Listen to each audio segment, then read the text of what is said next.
아프리카의 생생한 소식을 전하는 송태의 송터뷰. 오늘도 역시 특별한 분을 모셨습니다. 아프리카 미필적 고의에 의한 가난의 작가 윤영준 작가님을 모셨습니다. 안녕하세요. 반갑습니다. 윤영준입니다. 예, 반갑습니다. 제가 책을 정말 재밌게 봤어요. 책이 바로 이 책입니다. 아프리카 미필적 고의에 의한 가난. 우리 카메라가 잘 잡아줬으면 좋겠는데요. 따끈따끈한 신간이죠. 네, 지난 9월 말에 나왔습니다. 네, 책이 저는요 너무 재밌게 봤어요. 제가 여러 아프리카 책을 봤지만 외국 책, 국내 책 뭐 통틀어서 정말 손가락에 꼽을 정도로 감사합니다. 네. 너무 멋진 책이어가지고 이분을 꼭 모시고 싶다 이제 생각을 해서 메일을 보내드렸는데 네. 흔쾌히 응해주셔서 이렇게 오늘 모셨습니다. 네. 저야말로 이렇게 초대를 해주셔서 감사드리고요. 네. 좋은 또 아프리카를 얘기하는 좋은 자리가 됐으면 좋겠습니다. 네. 네. 저도 많이 기대가 됩니다. 근데 이 책이요, 이제 책 소개도 하고 네. 우리 작가님 이야기도 나누고 하고 싶은데, 이 책 제목이 저는 좀 어려워요. 네. 아프리카 미필적 고의에 의한 가난. 이 책 제목을 보고 제가 딱 무슨 생각을 들었냐면, 네. 이 책을 보려면 어느 정도 지식이 없으면 감히 책장을 열 생각을 하지 마라. 이 책이 막 철벽을 치는 느낌이 들더라고요. 근데 작가님 만족하세요? 네. 책 제목. 어쩌다 이렇게 사실 어려운 제목을 만드셨어요? 지으셨어요? 전혀 그런 철벽을 칠 의도는 아니었고요. 네. 원래는 이제 아프리카는 왜 가난한가 네. 이런 단순한 제목으로 가려고 했다가 부제가 그거예요. 네, 인쇄를 하기 전에 네.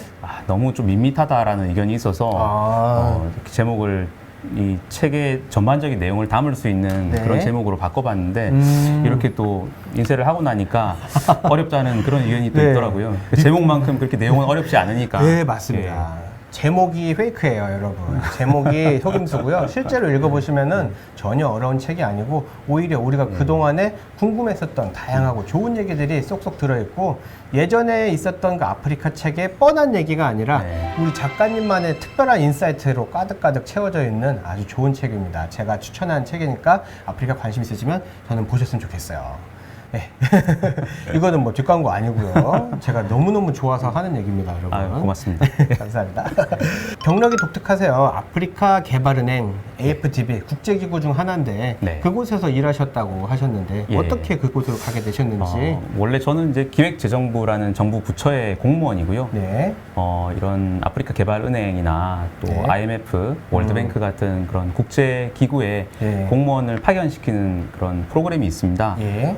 이걸 이제 공무원들을 대상으로 공개 모집을 하는데 네, 거기에 지원을 해서 파견을 갔다 올 수 있게 되었습니다. 예. 그러면은 우리 국제기구에 관심이 있으신 구독자님들도 있으신데 네. 이제 살짝 좀 특별한 경우시잖아요. 네. 정부에서 일하시다가 지원하셔서 예. 가신 건데 만약에 그 공무원이 아닌 분들이 그런 개발은행 같은 곳이나 아니면 네.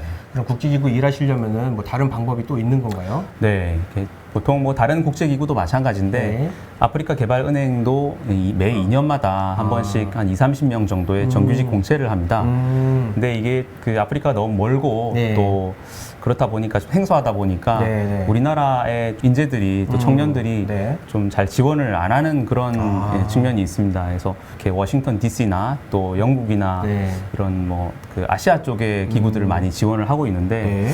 아프리카 개발은행에 지원하시면 네. 아무래도 지원자가 적다 보니까 합격 가능성이 높다. 그래서 많이 또 문을 좀 꿀팁을. 두드려 보시라. 네. 이렇게 말씀을 드리고 싶네요. 네.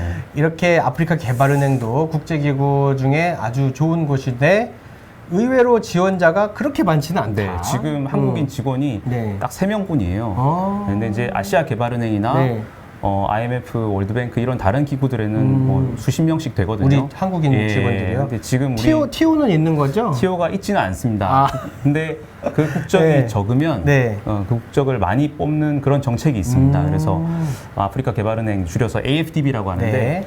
AFDB에 많이 지원해 주시면 아마 좋은 기회가 있을 걸로 생각합니다. 아니 근데 약간 네. 아프리카라고 하니까 좀 뭐 페이가 적지 않나 그런 걱정하실 수도 있을 텐데 전혀 그렇지 않고요. 네.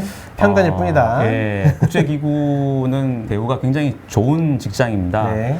또 아프리카 같은 경우는 그 개발의 현장이기 때문에 네. 그런 현장감도 익힐 수 있고 두 마리 토끼를 다 잡을 수 있는 그런 직장이다. 특히 개발 협력에 관심을 가진 우리 젊은 청년분들한테는 추천드리는 직장입니다. 그렇죠.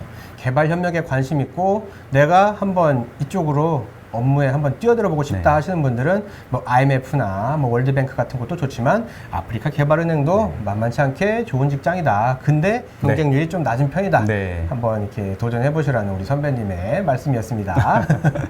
이렇게 아프리카 개발은행 가시기 전에도 아프리카에 좀 관심이 있으셨어요? 사실 아프리카란 지역에 대해서 관심이 크진 않았고요. 대신에 이제 개발 협력에 대한 관심은 컸고 또 네. 그쪽을 많이 이제 공부를 하고 또 관심을 가져왔는데 네. 이렇게 아프리카 개발은행에 파견 기회를 얻다 보니까 네. 지금은 아프리카가 정말 제 2의 고향 같고 또 아프리카가 이 개발 협력 또 빈곤 퇴치 이 분야에 있어서는 네. 최전방이라고 할 수 있잖아요. 그렇죠. 그래서 굉장히 프라이드를 가지고 있습니다. 네. 아비장, 코트디부아르 아비장에서 네. 아프리카 개발은행에 이제 계셨었던 우리 윤영준 작가님, 그곳에서 정말 고급 정보들을 또 이제 접하시고 현장에서 또 직접 보시고 하시면서 이렇게 멋진 아프리카 미필적 고의에 의한 가난이라는 책을 쓰셨습니다. 그러면 이제 책 얘기로 한번 살짝 넘어가 볼게요. 네. 책을 보니까 서문에 하이에나에 대한 얘기를 하셨어요. 네. 하이에나가 울고 있는 건 엉덩이에 뭔가 박혀 있다. 이 잠비아 사람의 이런 속담이라고 하시면서 말씀하셨는데 이 얘기가 어떤 의미인지 살짝 좀 얘기 부탁드릴게요. 예. 사실 우리가 아프리카를 생각하면 아프리카가 뭔가 특별하다 이렇게 생각을 하는데 네. 저는 그게 좀 잘못된 관점이라고 생각을 해요. 아프리카가 어떤 특별한 이유가 있기 때문에 가난하다라고 생각하기가 쉬운데 예를 네. 들어서 식민지를 오래 받았다든지 네. 또 제국주의의 수탈을 오랫동안 받았다든지 그런 생각 많이 하죠. 네, 이런 또 어떤 사람들은 아프리카 사람들이 이게 천성적으로 좀 게으르다. 뭐 열대지방이라 뭐 예, 게으르다. 그런 말도 있더라고요. 뭐 네. 아프리카 사람들 한 월급을 주면 그 월급을 다 쓸 때까지는 다시 출근을 하지 않는다. 그런 얘기 저도 많이 예, 들었어요. 근데 사실 그렇지 않거든요. 네. 이제 아프리카도 정말 많이 바뀌었고 이게 1960년대 전후에서 아프리카 국가들이 대부분 독립을 했기 때문에 네. 지금 60년이 지났잖아요. 그렇죠. 60년이 지난 시점에 저희가 아직까지 그런 좀 구태의연한 이유들을 가지고 아프리카의 네. 가난을 바라본다면 좀 잘못된 관점이다라는 생각이 들어서 하이에나가 소리를 지르는 건 네. 뭔가 특별한 이유가 있어서가 아니라 가시가 막힌 거예요. 그 가시를 뽑아주면 되는 겁니다. 네. 그런 접근에서 저는 아프리카 정부의 정책 실패를 그 가시라고 본 거죠. 우리가 아프리카가 가난하다라고 하는 여러 가지 이유들이 있는데 사실 그 이유들이 본질에서 살짝 비껴난 게 아닌가. 네. 우리 윤영준 작가님께서 보시기에는 그렇게 이제 보셨다고 해요. 네. 그래서 실제로 문제 있는 것은 뭐 그 사람들의 천성이나 식민지배 아주 옛날부터 당연하다는 듯이 이유로 이렇게 나오던 것들인데 사실 그게 아니라 정책 실패의 원인이 있다. 네, 그걸 그러니까 한번 뭐 들여다보자. 꼭 해야 될 정책을 하지 않고 네. 또 하지 말아야 될 그런 불필요한 정책들에 돈을 쓴다는 것이 네.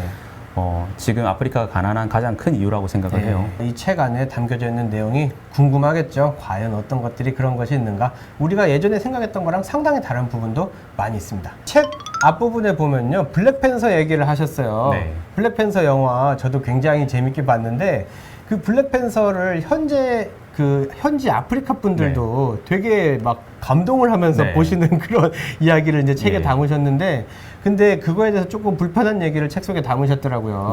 네, 블랙팬서라는 영화 뭐 다들 보셨겠지만 저도 재밌게 예, 봤습니다. 예. 그게 이제 아프리카의 가상의 소왕국 와칸다 왕국이라고 하죠. 네. 그 왕국이 외부 세계에는 굉장히 가난하게 알려져 있는데 실제로는 그 기술 혁신을 이루어서 이제 그 원조를 하는 그런 원조 공여국이 된다는 네. 그런 훈훈한 스토리를 담고 그쵸. 있습니다. 네. 근데 사실은 그렇게 보면 굉장히 이제 아프리카 사람들이 우리도 원조국이 될 수 있어 뭐 이렇게 거기에 프라이드를 느끼는데 한 번쯤 해본 상상인 그럼요. 거죠. 예, 근데 네. 실제 그 영화를 한번 자세히 들여다보면 네.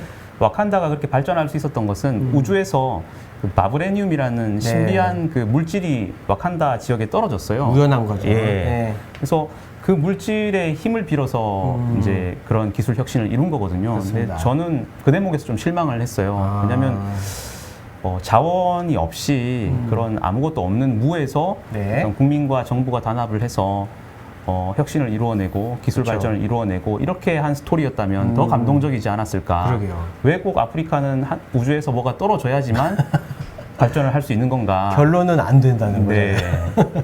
그래서 사실 그 아프리카의 제가 책에도 그 네. 가나 예를 들었는데요. 네. 그 가나는 아프리카에선 꽤 그 발전을 한 국가입니다. 맞습니다. 그 국가 네. 정부 시스템도 좀 선진화돼 있고요. 그렇죠. 다른 나라에 비해서. 네. 근데 가나는 2007년도에 그 원유가 발견이 됐어요. 그 2010년도에 그 원유 채굴이 가능해졌습니다. 네. 수출을 하고 있고. 네. 근데 만약에 가나에서 일찌감치 이 원유가 발견이 됐다면 아마 가나가 이렇게 그 지금처럼 성장을 할 수 있었을까? 그러니까 가나의 산업 다변화가 되기 전에 원유가 발견됐다면 네. 원유에만 의존했을 것이다. 예, 뭐 그러면서 조심스럽게 이제, 저는 그렇게 네. 생각을 해봅니다. 많은 아프리카 나라들이 그 자원이 있는 나라들은 자원에 의존해서 네. 그 산업 다변화를 실패하고 또 거기에 좀 안주하는 경향이 많았거든요. 네. 우리가 아프리카 얘기할 때 흔히 하는 얘기가 아프리카에는 뭐 석유가 얼마나 있고 금이 얼마나 있고 뭐 다이아몬드가 얼마나 있고 그런 자원에 대한 얘기를 많이 하는데 우리 작가님 관점에서는 자원이 많아도 그것 때문에 이제 어려움이 생길 수 있고 자원이 없어도 어려움이 생길 수 있고 하지만 결국에 가난에서 벗어나게 하는 건 혁신이다. 네. 혁신적인 마인드, 혁신적인 정책이 있어야만 가난에서 벗어날 수 있다고 네. 이제 말씀을 하셨어요. 그런 의미에서 블랙팬서가 좀 아쉽다는. 네. 그렇죠. 기왕 영화인데 좀 그렇게 예. 하지. 예. 어차피 사실 뻥인데. 그 블랙팬서의 어떤 주제를 잘 따르는 그런 롤 모델 국가를 하나 꼽자면 한국입니다. 네. 우리나라 네, 한국은 자원이 없잖아요. 또 K 국뽕에 빠지게 하는. 근데 뭐 자원도 네, 없고 네. 정말 좁은 국토지만 네. 저희 국민과 정부가 단합을 해서 혁신을 맞습니다. 이루어낸 그래서 정말 원조를 받던 나라에서 원조를 하는 나라로 네. 이렇게 변신에 성공한 그 유일한 어떤 세계적인 사례거든요. 그렇죠. 그래서 아프리카도 이런 성공 사례가 가능하다 그런 꿈을 꾸는 게 맞다라고 저는 생각을 합니다. 맞습니다. 그리고 또 이제 제가 책을 보면서 또 이제 느낀 게 아프리카에 제조업이 네. 너무나 부족하다. 스스로 사실 옷 하나도 잘 못 만들거든요. 네. 저도 거기서 지내보면 다 수입이에요. 밥 숟가락부터 뭐 티셔츠 뭐 다 수입인데 왜 이렇게 좀 아프리카는 제조업이 부족한지 네. 그런 원인도 좀 얘기하셨더라고요. 네. 제가 그 책에 아프리카에는 메이드 인 아프리카 말고는 다 있다. 메이드 인 네. 아프리카만 없다라는 거죠. 예. 아프리카 맞다. 그 저희가 그 아파트 단지에 네. 헌옷 수거함이 있잖아요. 우리나라 아파트 예, 단지요. 예. 네. 거기에 이제 헌옷을 버리면 네. 그 옷들이 다 아프리카로 갑니다. 거기서 아프리카 중고 의류 시장에서 굉장히 헐값에 팔려요. 네.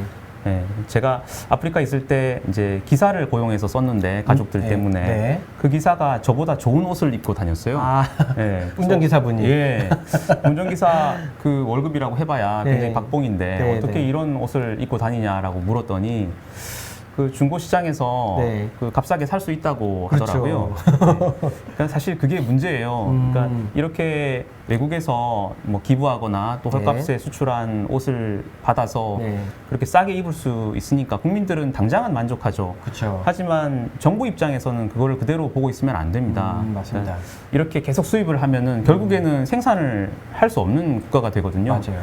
당장 그 옷 가격이 좀 올라가더라도 네. 수입을 줄이고 네. 또 공장을 만들어서 생산을 하고 또 기술을 옷을 만드는 기술을 가르쳐서 그런 제조 기술을 계속 발전시켜야지 네. 생산 능력이 점점 발전하고 맞습니다. 예, 그렇게 되는 건데 네. 그게 아쉬운 대목이죠. 옷을 만드는 거, 면직물을 만드는 게 산업혁명의 가장 시작이었잖아요. 그럼요. 영국 예. 같은 나라도 그걸 시작함으로써 성공함으로써 네. 이렇게 세계에서 가장 부유한 나라로 될 수 있었는데 아프리카는 가장 기본적인 제조업, 옷 만드는 것도 지금 못하고 네. 있잖아요. 근데 그 원인이 값싼 외부의 것들을 그냥 누리는 데 익숙해서 그렇다. 네. 근데 그거를 국민들은 그래도 되는데 정책을 하는 분들까지 그거를 네. 만족하면 안 된다는 그럼요. 말씀이신 거죠. 왜냐면 정책을 하는 관료들은 네. 그 미래를 내다봐야 됩니다. 맞습니다. 그러니까 현실에 안주하면 안 되는 거죠. 네. 저도 케냐 있을 때 다 나이키 신발 신고 푸마 티셔츠 입고 다니고 네. 막 그래요. 저는 그거 비싸서 못 입는데 깜짝 놀랐었습니다. 맞아요. 네. 근데 그거에 한번 이렇게 맞서 싸워 보려고 하는 네. 나라의 이야기, 루안다 얘기도 이제 짧게 해주셨어요. 그럼요. 예. 사실 루안다, 멋있더라고요, 그런 거. 예, 네. 루안다하고 이제 동아프리카의 5개국이 네. 이제 제가 말씀드린 그런 취지로 네. 그 미국에서 들어오는 그 헌옷 수입 금지 조치를 내렸어요. 네. 근데 이제 사실 그 미국의 트럼프 대통령이 발끈했죠. 아유, 너네가 진짜. 뭔데? 네. 우리가 너네들 얼마나 도와주는데 우리 제품을 금지해? 좀 치사해. 네, 그래서 발끈하니까 이제 네. 나머지 이제 4개국은 네. 당장 꼬리를 내리고 이제 그 조치를 취소를 했고요. 네. 르완다는 그 실제 강행을 했습니다. 미국 옷 수입, 헌옷 수입 예, 금지 조치를요. 예. 그 이후에 르완다가 어떻게 됐는지는 뭐 제 책을 통해서 한번 확인해 보시면 네. 좋을 것 같습니다. 예. 그렇습니다. 그러니까 자국의 산업을 네. 살리기 위해서 외국에서 헌옷 들어오는 거를 막고 다시 한번 이렇게 좀 일어나 보려고 하는 그 노력을 세상에 미국이라는 슈퍼파워가 네. 누르고 있다고 하는데 그런 흥미진진한 얘기도 책 속에서 보실 수 있습니다. 그러니까 뭐 국민들은 어떻게 살든지 앞에서 이 국민들을 리드하는 정부 관료들은 그걸 보면 안 되고 멀리 봐야 되는데 그런 인사이트가 부족하다. 그런 면이 되게 극단적으로 나타난 면이 저축에 관한 부분이었던 것 같아요. 네. 책 속에서 저축에 관한 얘기도 하셨는데 저는 당연히 돈 벌면 저축해야지 이 생각을 했는데 네. 아프리카 사람들은 또 그렇지 않더라고요. 네. 저축이 경제 발전에 정말 중요합니다. 예. 왜냐하면 저축을 해야지 그 산업화를 할 수 있는 그 자금이 마련되잖아요. 그렇죠. 송태님은 그 예전에 그 국민학교, 초등학교 네. 때 그 저축 통장 만드셨나요? 저도 했었어요. 예, 기억이 저도- 납니다. 그래서 강제로 막 얼마 이상씩 예, 돈 맞아요. 넣어야 됐었어요. 예. 선생님이 막 걷고 그랬었어요. 예, 저도 네. 어릴 때 그 학교에 네. 그 새마을금고에서 직원이 와서 네. 저축 통장을 만들어주고 네. 또 저축을 열심히 잘 하면은 연말에 저축 상도 주고 네. 그렇게 했던 기억이 납니다. 사실은 정부 정책이었어요. 그 아프리카도 사실 저축이 많이 필요한데 많이 필요하죠. 아프리카에서 은행에 가면 네. 저축 계좌를 만들잖아요. 네. 그러면 매월 그 저축 계좌에서 5천 원, 우리 돈으로 5천 원 정도가 빠져나가요. 이자를 주는 게 아니라, 아니라 돈을 빼간다. 예, 계좌 관리 수수료라는 명목으로 돈을 빼가요. 그 이자가 얹어져서 예. 그 원금이 불어나야 되는 게 그렇죠, 정상인데 그렇죠. 그래야죠. 예, 오히려 월급이 줄어드는 겁니다. 아이고. 그리고 이제 그 통장 계좌를 만드는 것 자체도 굉장히 번거롭고 많은 서류를 요구를 해요. 맞아요. 예, 그래서 당연히 이제 아프리카 국민들은 은행을 멀리하고 저축을 잘 하지 않죠. 네. 근데 이거를 사실은 정부가 개입을 해서 바꿀 수가 있어요. 저축률을 높이기 위해서 네. 저축 계좌 만드는 절차를 간소화시킨다든지 네. 또 수수료를 규제를 해서 뭐 수수료를 없앤다든지 낮춘다든지 이런 걸 할 수 있는데 네. 그런 걸 안 하는 거죠. 제가 그래서 그 공무원들을 만나면 그런 얘기를 해요. 왜 아프리카 현지 예, 공무원들을요? 예. 네. 아, 왜 그 이 저축을 높일 수 있는 이런 정책들이 있는데 왜 안 하냐라고 하면 아니 은행은 민간이잖아. 민간에 어떻게 정부가 개입을 해? 예. 그리고 저축을 하는 거는 개인의 의지인데 그러니까. 그걸 국가가 어떻게 해? 이렇게 얘기를 하는데 그렇게 할 수 있는 수단들이 많이 있거든요. 그러니까 필요하면 해야죠. 네. 예. 그래서 그런 걸 하라고 정부가 있는 거거든요. 그러니까요. 근데 그 해야 될 정책을 하지 않는 게 이 저축이라는 쪽에서도 나타나는 그런 실패로 보고 있습니다. 그 나라가 부강해지기 위해서는 당연히 은행에 이런 종잣돈이 산업화에 필요한 돈이 있어야 되고 네. 그 돈을 국민들이 이렇게 십시일반으로 모아서 네. 하는 게 가장 그림이 좋잖아요. 네. 그렇지 않으면 외국의 원조를 받아야 되고 그럼 또 제약에 따르고 하는데 아프리카 국가들은 그 기본적인 거를 지금 못하고 있다. 네. 그래서 그러다 보니까 사실 아프리카 국민들이 저금을 안 하는 게 아니에요. 하기는 하죠. 근데 항아리에다 하죠. 맞습니다. 항아리에다 하고 침대 밑에, 장판 밑에다 장판 하고 밑에. 이제 베개 네. 속에다 하고 하니까 예. 근데 그 돈은 이제 돌지가 않으니까 맞아요. 가치가 예. 없죠. 예. 그러니까 너무 아쉬운 부분입니다. 아프리카가 얼마든지 발전할 수 있는 정책적으로 조금만 흔들어 주면 되는데 네. 정부 관료들은 그거에 대해서 손을 놓고 있다. 네. 사실 한국에서 정부의 캐치프레이즈가 저축 그 장려 정책을 할 때 네. 저축을 먼저 하고 소비를 해라였어요. 근데 아프리카에서 제가 그 얘기를 했더니 정말 깜짝 놀라더라고요. 예. 아, 돈이라는 게 남아서 저축을 하는 게 아닌가? 그렇죠. 이런 관점이 필요한 겁니다. 아프리카에. 네. 쓸 돈을 쓰고 다 쓰고 저금하려고 하면 못하니까 일단 저금해 놓고 네. 거기에 맞춰서 허리띠를 졸라매자. 네. 이게 이제 우리 마인드인데 아프리카에서는 이제 좀 네, 아직- 그렇게까지 네. 그런 생각까지는 미치지 못하고 있는 거죠. 많이 아쉽습니다. 네. 또 이제 제가 책을 보면서 재밌었던 게 아이언맨 수트를 입고 날아가는 것 그리고 아이언맨 수트를 만드는 것 둘 중에 무엇이 4차 산업혁명인가 4차 산업혁명에 대한 이런 되게 장밋빛 전망들이 많이 있는데 네. 아프리카에서도 그런 얘기 많이 나오잖아요. 그럼요. 그런 부분에 대해서 또 이제 되게 따끔하게 한 말씀 해주셨더라고요. 네. 아프리카에 지금 가보면 그 스마트폰 없는 사람들이 없습니다. 맞아요. 그리고 뭐 온라인 배달 시스템이라든지 뭐 모바일머니라든지 이런 드론도 막 붕붕 예. 날아다니고. 그럼 그런 4차 산업혁명 요소들이 굉장히 이렇게 유행을 하고 있어요. 네. 근데 저는 그게 좀 그 허상이라고 생각을 합니다. 허상. 왜냐하면 그런 것들을 그런 4차 산업혁명의 어떤 제품이나 서비스를 아프리카가 만드는 게 아니잖아요. 못 만들죠. 예, 그 외국에서 만들어 온 거를 소비하는 거거든요. 그러니까 티셔츠도 못 만드는데. 예. 그래서 정말 그 아프리카 경제가 발전하려면 네. 뭐 4차 산업까지 가지 않더라도 작은 기술이라도 자기네들이 네. 만들 줄 알아야 된다. 맞습니다. 예를 들어서 아프리카 12억 인구의 60%가 지금 전기가 없이 살고 있습니다. 그래서 전기라는 거는 사실 2차 산업의 산물이거든요. 그렇죠. 근데 2차 산업의 산물인 전기도 자가 생산, 자가 공급을 못 하면서 네. 어떻게 4차 산업을 생각할 수 있는지. 그래서 우리가 5G 폰이 있지만 네. 3G, 2G를 만들어야지 5G를 할 수 있는 거거든요. 그렇죠. 네, 그래서 그런 그 작은 기술 또 그런 뭐 사양이 좀 낮더라도 그런 자기가 쓸 그런 작은 제품들을 만드는 것부터 시작했으면 좋겠습니다. 네.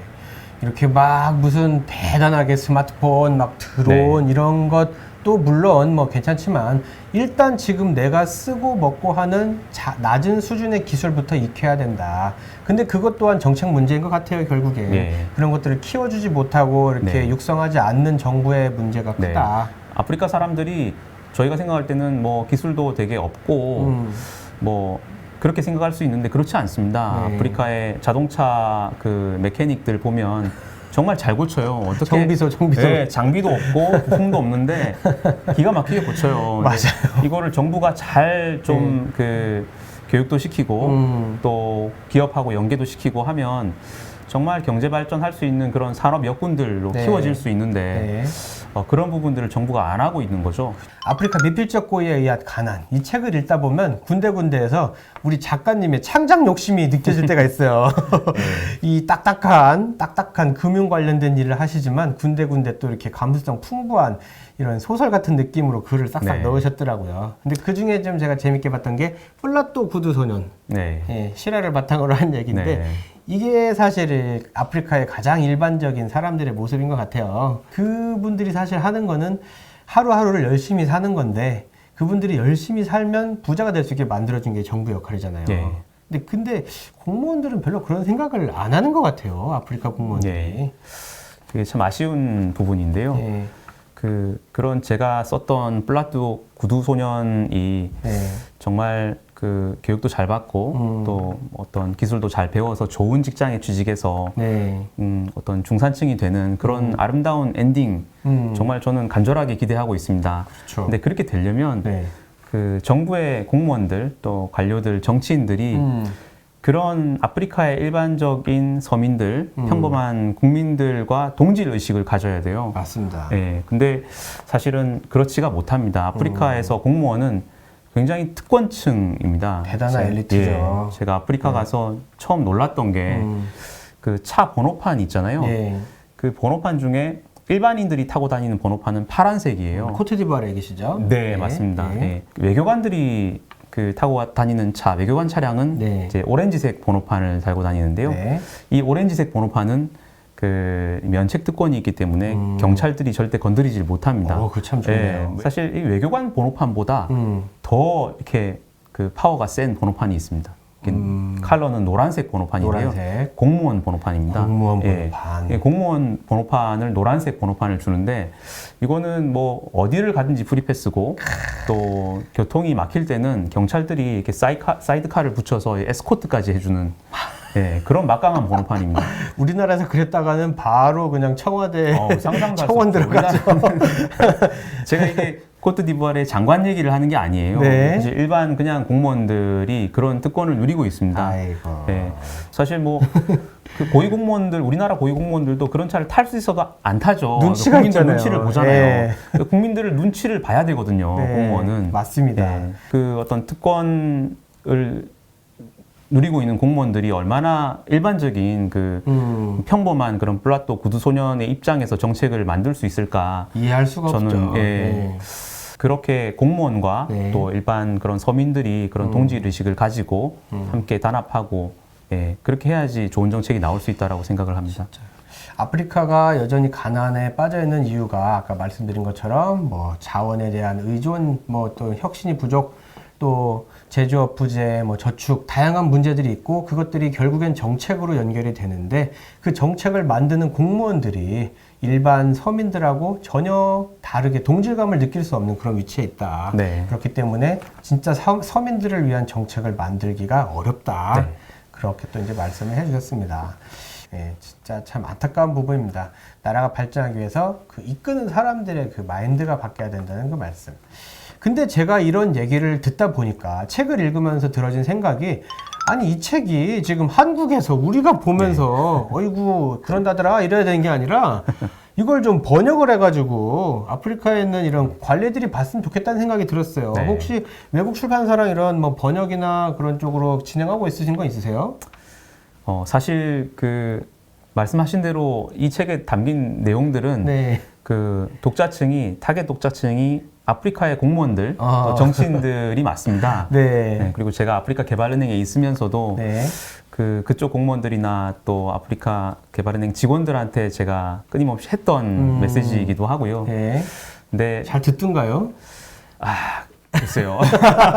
그분들도 특권층이셔가지고. 네, 그래서 뭐 기회가 된다면 네. 뭐 그렇게 뭐 불어나 영어로 네. 번역을 해서 아프리카에도 좀 그 메시지를 좀 알리고 싶은 그런 생각을 갖고 있습니다. 근데 좀 그랬으면 좋겠어요. 네, 뭐 걱정되는 거는 네. 이 내용을 아프리카 공무원들이 되게 달가워하지 않을 수도 있겠다. 뭐 그런 그쵸. 걱정도 조금 되긴 합니다. 뼈를 꾹꾹 찌르는 예. 얘긴데 네가 뭘 한다고 그래? 또 이제 그런 예. 얘기 나올 거예요. 쓴소리잖아요. 분명히. 예. 근데 그래도 진짜 발전을 원한다면 이 얘기를 또 이렇게 가슴을 치면서 듣지 않을까. 네. 그게 또 다른 변화의 시작이 될 수도 있을까 네. 하는 그런 또 기대도 걸어봅니다. 네. 예.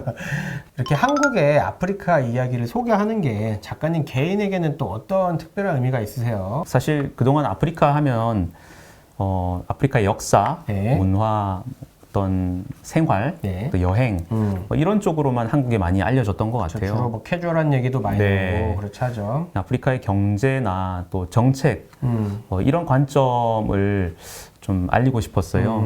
그래서 아프리카 어떤 개발이나 또 이런 국제 개발 협력에 종사하시는 분들한테 이런 관점을 소개해드리고 그러면 그 일을 하시는데도 좀 도움이 될 것 같다. 뭐 맞습니다. 이런 생각에서 네. 이런 책을 또 내게 됐습니다. 예.